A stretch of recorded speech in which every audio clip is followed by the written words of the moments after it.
మీకంతా కూడా గోచారరీత్యా గ్రహాల యొక్క స్థితిగతి కలయిక వాటి గమనము వాటి ప్రభావం అంతా కూడా మేషాది ద్వాదశ రాశుల వాళ్ళకి గోచార చక్ర ప్రకారంగా అంతా కూడా విశ్లేషణ చేయడం జరుగుతుంది.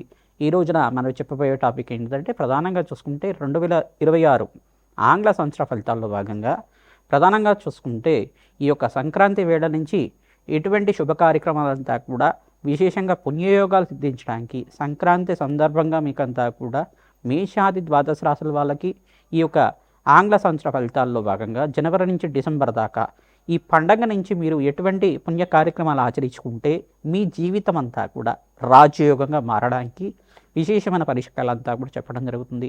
గోచారిత్య గ్రహస్థితి అంతా కూడా చూసుకుంటే మీనరాశిలో శనీశ్వరి సంచారం జరుగుతుంది. ప్రధానంగా రాహువు యొక్క సంచారం అంతా కూడా కుంభరాశిలో సంచారం ఏప్రిల్ 14 తర్వాత వక్రగతి సంచారం జరుగుతుంది. ప్రధానంగా సప్తమ స్థానంలో అంటే ప్రధానంగా చూసుకుంటే సింహరాశిలో అంతా కూడా ఈ యొక్క కేతు యొక్క సంచారం ఏప్రిల్ 14 తర్వాత వక్రగతి సంచారం జరుగుతుంది. బృహస్పతి యొక్క మార్పు అంతా కూడా చూసుకుంటే ఇక్కడ మిథున రాశిలో అంతా కూడా రాజయోగ కారుగా మారి అంతా కూడా అతిచారం నుంచి మళ్ళీ తిరోగమనంలో అంతా కూడా మార్పు చెందడం జరిగింది. మళ్ళీ చూసుకుంటే జూన్ 14 తర్వాత కర్కాటక రాశిలో ఉచ్చస్థానంలో మార్పు జరుగుతుంది. ఈ యొక్క సూర్యగ్రహం అంతా కూడా చూసుకుంటే సవిత్ర సూర్యనారాయణ స్వామి అంతా కూడా జనవరి 1వ తారీఖు నుంచి అంతా కూడా ప్రధానంగా ఇక్కడ ధనుసు రాశులు అంతా కూడా చతుర్గ్రహ కూటమితోటి కలుగుతూ ఉంటారు. తర్వాత చతుర్గ్రహ కూటమిలో అంతా కూడా సూర్య భగవానుడు ధనుసు రాశిలో అంగారకుడు బుధుడు శుక్రుడి కలియుకతోటి చతుర్గ్రహ కూటమిలో అంతా కూడా సంభవం జరుగుతుంది. ప్రధానంగా జనవరి 15వ తారీఖు తర్వాత మార్పు అనేది జరుగుతుంది. ఉత్తరాయణ పుణ్యకాలం అంతా కూడా మొదలవుతుంది. ఉత్తరాయణము అంటే ప్రధానంగా ఉత్తరాయణం అని చెప్పేసి అంటే ఆయనము అని చెప్పేసి అంటే గమనం అని చెప్పేసి సూర్యుడు యొక్క గమనం అని చెప్పేసి మార్గము పయనము అని చెప్పేసి చెప్పడం జరుగుతుంది. ఉత్తరాయణ పుణ్యకాలం అనేది సూర్యుడు యొక్క గమనాన్నంతా కూడా నిర్దేశిస్తూ ఉంటుంది. ప్రధానంగా చూసుకుంటే ఉత్తరాయణ పుణ్యకాలంలో అంతా కూడా ప్రధానంగా 6 నెలల వరకు ఉంటుంది. తర్వాత 6 నెలల తర్వాత దక్షిణాయన పుణ్యకాలం వస్తుంది. ప్రధానంగా చూసుకుంటే ఈ కాలాన్నంతా కూడా ఉత్తరాయణ పుణ్యకాలంలో మకర రాశిలో ప్రవేశం చేసిన తర్వాత ఈ యొక్క మకర రాశిలో అంతా కూడా ప్రవేశం చేస్తుంటారు సూర్యనారాయణ స్వామి అంతా కూడా 15వ తారీఖు రోజున జనవరి 15వ తారీఖు రోజున. ఈ యొక్క అదే సమయంలో మకర సంక్రాంతి అంతా కూడా మనకంతా కూడా పండగ చేసుకోవడం జరుగుతుంది. 15, 16, 17 తారీఖులో అంతా కూడా భోగి మళ్ళీ 14, 15, 16 ఆ తారీఖులో అంతా కూడా జరుగుతూ ఉంటుంది. ప్రధానంగా చూసుకుంటే భోగి సంక్రాంతి కనుమ అనేది పండుగ చేసుకుంటుంటారు జనవరిలో అంతా కూడా. ప్రధానంగా చూసుకోవడం వల్ల ఈ యొక్క సంక్రాంతి వేళల్లో అంతా కూడా పాడి పంట అంతా కూడా పంటలు బాగా పండడం ప్రధానంగా రైతులకంతా కూడా విశేషంగా ధనధాన్యాది సమృద్ధి కలగడం ధాన్యలక్ష్మి అనుగ్రహం అంతా కూడా లభిస్తూ ఉంటుంది. పంట వల్ల వాళ్ళకంతా కూడా ఆ సమయానికంతా కూడా పంట చేకూర్చి మీకంతా కూడా పంట వల్ల మీకంతా కూడా ఆర్థికంగా ఉన్నత స్థితి కలగడానికి మరియు పంటకి సహకరించిన పశుపక్షాతులకి ఎవరైతే ఉంటారో ప్రధానంగా పశువులకంతా కూడా ప్రధానంగా గోమాతకంతా కూడా పూజ చేయడం ఎద్దులకి పూజ చేయడం బసవన్నకులు పూజ చేయడం అన్నవంతా కూడా యోగకరంగా ఉంటుంది. భోగి రోజున భోగభాగ్యాలు లభిస్తూ ఉంటాయి. సంక్రాంతి రోజున అంతా కూడా ఈ యొక్క గొబ్బెమ్మలతో ముగ్గులంతా కూడా వేసుకొని ఆహ్లాదకరంగా బంధుమిత్రులంతా కూడా ఆనందంగా జీవితం జీవించడం వల్ల అన్యోన్యమైన ఆరోగ్యమైన జీవితము అష్టైశ్వర ప్రాప్తి కలుగుతుంది. ఇంట్లో ఆనందమైన జీవితం కళలందరూ కూడా నెరవేరడానికి ఆస్కారం ఉంటుంది. అష్టైశ్వర ప్రాప్తి కలగడానికి కులదేవత ఆరాధన ఆ రోజున చేస్తూ ఉంటారు. సంక్రాంతి వేళల్లో ప్రధానంగా కులదేవత ఆరాధన విశేషంగా ఉంటుంది. మరియు పితృదేవత ఆరాధన కూడా పెద్దల పండగ అని చెప్పేసి అంటారు. ఎవరైతే పితృదేవత ఆరాధన ఈ యొక్క సంక్రాంతి వేళల్లో అంతా కూడా చేస్తుంటారో శాశ్వతంగా బ్రహ్మలోక ప్రాప్తి కలుగుతుందట. తిలతర్పణాలు చేయడం వల్ల రాజయోగం తీస్తుంది. ధనధాన్యాది సమృద్ధి కలుగుతుంది. పితృదేవతలకు ప్రీతికరమైన పదార్థాలన్నీ కూడా పిండి పదార్థాలన్నీ కూడా పితృదేవతలకు ప్రీతికరంగా కులదేవతకు ప్రీతికరంగా నివేదన చేసి వీరంతా కూడా గృహంలో ఉండే సభ్యులంతా కూడా భుజించడం వల్ల అష్టైశ్వర ప్రాప్తి కలుగుతుంది. అన్నదానం చేయడం వల్ల విశేషంగా ఎవరైతే కనుక బ్రాహ్మణత్వం ప్రీతికరంగా మీరంతా కూడా స్వయంపాక దానం ఇచ్చుకోవడం సాహిత్యం అని చెప్పేసి అంటూ ఉంటారు. స్వయంపాక దానం ఇచ్చుకోవడం అనేది పొత్తర్లు అని చెప్పేసి ఉంటారు. ఈ యొక్క దానం అంతా కూడా చేయడం వల్ల వస్త్రదానం చేయడం వల్ల కీర్తి ప్రతిష్టలు పెరగడానికి ఆస్కారం ఉంటుంది. సంఘంలో గౌరవం పెరగడానికి ఆస్కారం ఉంటుంది. సంక్రాంతి వేళల్లో అంతా కూడా ఈ యొక్క పట్టణంలో కన్నా ప్రధానంగా పల్లెల్లో అంతా కూడా ఆహ్లాదకరంగా ఆనందంగా ఉండడానికి ఆస్కారం ఉంటుంది. ఎక్కువ ఈ యొక్క పట్టణాల్లో కూడా బంధువుల యొక్క సహాయ సహకారాలతోటి బంధువుల యొక్క ఆహ్లాదకరంగా ఆనందంగా ఉండడానికి అందరూ కూడా చేకూర్చి మంచి గీతాల నృత్యాలు చేసుకుంటూ ఈ పండగనంతా కూడా అట్టహాసంగా అంతా కూడా మంచిగా ఆనందంగా ఉత్సవాలన్నీ కూడా చేయడానికి ఆస్కారం ఉంటుంది. ప్రధానంగా చూసుకుంటే సంక్రాంతి అనేది తెలుగు రాష్ట్రాలంతా కూడా చాలా పెద్ద పండగ, పెద్దల యొక్క పండగ అంటారు, పెద్ద పండగ అంటారు దీన్నంతా కూడా. సంక్రాంతి వచ్చిన వీళ్ళంతా కూడా అన్నీ కలిసి వస్తాయి, రాజయోగాలు వస్తాయి మనకంతా కూడా అని భావిస్తూ ఉంటారు. మహాలక్ష్మి అనుగ్రహం అంతా కూడా శీఘ్రంగా కలగడానికి ఆస్కారం ఉంటుంది. గోదా కళ్యాణం అంతా కూడా పండగ వేళల్లో అంతా కూడా చేస్తూ ఉంటారు, భోగి సమయంలో అంతా కూడా చేస్తూ ఉంటారు. గోదాదేవి కళ్యాణం అంతా కూడా చేయడం, రంగనాథ స్వామి అనుగ్రహం అంతా కూడా లభిస్తూ ఉంటుంది, శ్రీకృష్ణ పరమాత్మ అనుగ్రహం అంతా కూడా లభిస్తూ ఉంటుంది. తద్వారా ఎవరైతే ఈ యొక్క కళ్యాణంలో అంతా కూడా పాల్గొంటూ ఉంటారో అష్టైశ్వర్య ప్రాప్తి కలగడానికి ఆస్కారం ఉంటుంది. గోదా కళ్యాణంలో కూడా విశేషమైన పుణ్యయోగం రావడానికి ఆస్కారం ఉంటుంది, అష్టైశ్వర్య ప్రాప్తి కలగడానికి ఆస్కారం ఉంటుంది. ప్రతినిత్యం కూడా ఈ యొక్క అమ్మవారి ఆరాధన ఖడ్గమాల స్తోత్రంతో కుంకుమార్చన చేసుకోవడం, ఈ యొక్క యజ్ఞ హోమాది క్రతువుల్లో అంతా కూడా పాల్గొనడం వల్ల విశేషమైన పుణ్యయోగం వస్తుంది. దేవాలయ ప్రాంగణంలో ఉత్తరాయణ పుణ్యకాలంలో అంతా కూడా దేవతలకి శక్తి కలిగే విధంగా విశేషమైన యజ్ఞాత క్రతులంతా కూడా చేస్తూ ఉంటారు.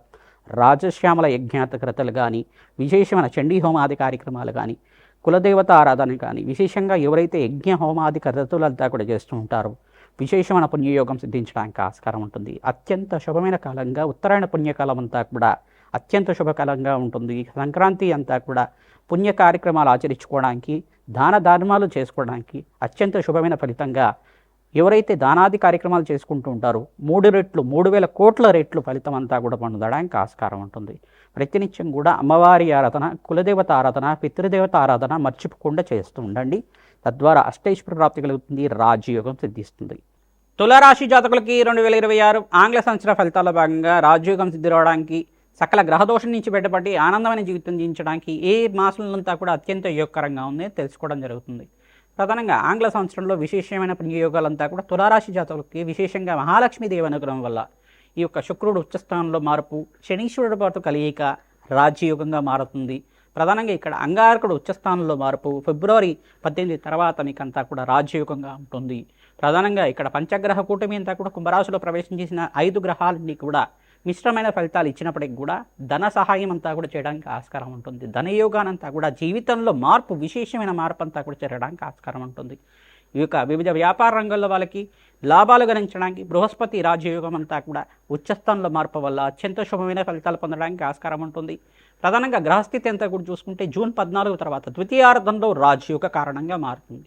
ప్రధానంగా పట్టిందల్లా బంగారంగా మారడానికి బృహస్పతి అనుగ్రహం, శుక్రుడు అనుగ్రహం, ఇక్కడ అంగారకుడు అనుగ్రహం వల్ల ప్రధానంగా జన్మజాతకంలో గనక ఈ గ్రహాలు యోగకరంగా ఉంటే గోచారిత్య గ్రహాలు కూడా అత్యంత యోగకరంగా మారి పట్టిందల్లో బంగారం అవడానికి ఆస్కారం ఉంటుంది, అష్టైశ్వర్య ప్రాప్తి కలగడానికి ఆస్కారం ఉంటుంది, రాజయోగ సిద్ధి రావడానికి ఆస్కారం ఉంటుంది. మాసాలతో సహా మీకు చెప్తున్నాం, ఈ మాసాల్లో ఈ గ్రహం అంతా కూడా ఈ ఉచ్చస్థానంలో మార్పు జరగడం వల్ల గ్రహాల యొక్క కారకత్వంగా మీకు అంతా కూడా విశ్లేషణ చేయడం జరుగుతుంది.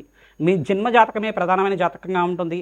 జన్మజాతకంలో ఎటువంటి గ్రహదోషాలు ఉన్నాయి, మీకంతా కూడా మీకు వ్యవహారికంగా ప్రతినిత్యం కూడా అనుకున్న పనులు సకాలంలో జరగకపోవడం కానీ, దీర్ఘకాలికంగా అనారోగ్య బాధలతో పడుతూ ఉండడం కానీ, అనుకోని కష్టాలంతా కూడా అనుభవిస్తూ ఉండడం కానీ, మీ మీద ఎవరైనా చెడుపీడ చేశారని అభద్రత భావంతో ఉంటే కనుక తంత్రశాస్త్రంలో చెప్పిన ప్రకారంగా విశ్లేషణ అంతా కూడా చేయడం జరుగుతుంది.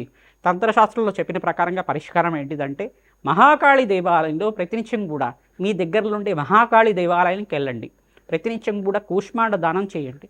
మంగళవారము, శనివారము, శుక్రవారము, ఈ యొక్క అమావాస్య, పౌర్ణమి, అష్టమి, నవమి తిథుల్లో ఈ యొక్క నిమ్మకాయ మాలనంతా కూడా అమ్మవారికి సమర్పిస్తూ ఉండడం, అభిషేక హోమాది క్రతులంతా కూడా ఆచరించుకోవడం, మహాకాళి మూలవంతర సహితంగా జపము హోమాది కార్యక్రమాలంతా కూడా వేద బ్రాహ్మణత్వంతో చేయించుకోవడం వల్ల సకల గ్రహదోష నివారణ కలగడానికి ఆస్కారం ఉంటుంది. పుణ్యక్షేత్ర దర్శనాలంతా కూడా ఆచరిస్తూ ఉండండి, తద్వారా రాజయోగం సిద్ధిస్తుంది. కూష్మాండ దానం చేసుకుంటూ ఉండాలి. సకల గ్రహదోషాలు, చెడు బాధలు, చెడు దృష్టి అంతా కూడా పోతుంది. మన్యసూక్త పారాయణ, హనుమత్ దేవాలయంలో మన్యసూక్త పారాయణ, మన్యసూక్త మూలమంత్ర సహితంగా మన్యసూక్త విధానంగా మీకంతా కూడా పవమాన సూక్త మంత్రం విధానంగా మీకంతా కూడా విశేషమైన హోమాది కృతులంతా కూడా ఆంజనేయ స్వామి ప్రీతికరంగా మీరు జపము హోమాది కార్యక్రమాలు ఆచరించుకోవడం వల్ల వడమాలనంతా కూడా సమర్పించడం, వడమాలని స్వచ్ఛమైన తేలలో అంతా కూడా ముంచి స్వామివారికి నివేదన చేసి భక్తులకంతా కూడా పంచడం వల్ల చెడు బాధల నుంచి బయటపడడానికి ఆస్కారం ఉంటుంది. చెడు పీడ నుంచి బయటపడడానికి, శత్రుబాధలు, శత్రుపీడల నుంచి బయటపడడానికి, ఈ యొక్క దుష్టగ్రహ దోషాల నివారణ అవడానికి ఆస్కారం ఉంటుంది.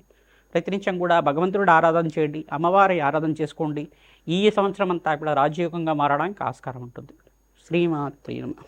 మేషాది ద్వాదశ రాశుల వాళ్ళకి 2026 ఆంగ్ల సంవత్సర ఫలితాల్లో భాగంగా సంపూర్ణ విశ్లేషణ అంతా కూడా చేయడం జరిగింది. ప్రధానంగా చూసుకుంటే ఈ 5 గ్రహాలంతా కూడా రాజయోగానికి కారణమవుతాయి. ప్రధానంగా మీకంతా కూడా ఈ సంవత్సరం అంతా కూడా 5 గ్రహాలంతా కూడా అన్ని రాశుల వాళ్ళకి యోగకరంగా మారబోతున్నాయి. ప్రధానంగా బృహస్పతి, శుక్రుడు, అంగారకుడు మరియు శనీశ్వరుడు, సూర్య భగవానుడు ఈ గ్రహాలన్నీ కూడా యోగకరంగా మారబోతున్నాయి. తద్వారా ఆర్థికంగా ఉన్నత స్థితి కలగడానికి, అష్టైశ్వర్య ప్రాప్తి కలగడానికి ఈ గ్రహాలకంతా కూడా జపము, హోమాది కార్యక్రమాలు మేషాది ద్వాదశ రాశుల వాళ్ళు మీరంతా కూడా జన్మజాతకం ప్రకారం కావచ్చు, గోచార చక్ర ప్రకారంగా కావచ్చు, మీరు ఈ గ్రహాలకి విశేషమైన శాంతులు ఆచరించుకోవడం వల్ల ఆకస్మిక ధనవయోగం, ధనలాభాలంతా కూడా సిద్ధించడానికి ఆస్కారం ఉంటుంది.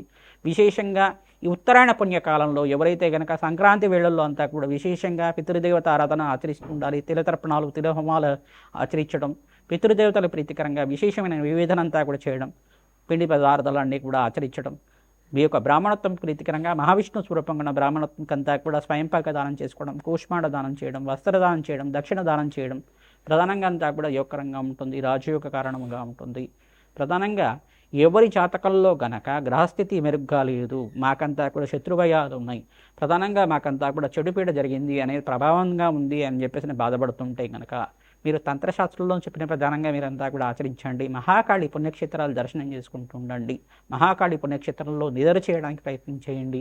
విశేషమైన పుణ్యప్రాప్తి కలగడానికి ఆస్కారం ఉంటుంది. ఆంజనేయ స్వామివారి దేవాలయంలో కూడా నిద్ర చేయడానికి ప్రయత్నం చేయండి. ఎటువంటి గ్రహ దోషాలు ఉన్నా కానీ నివారణ అవుతూ ఉంటుంది.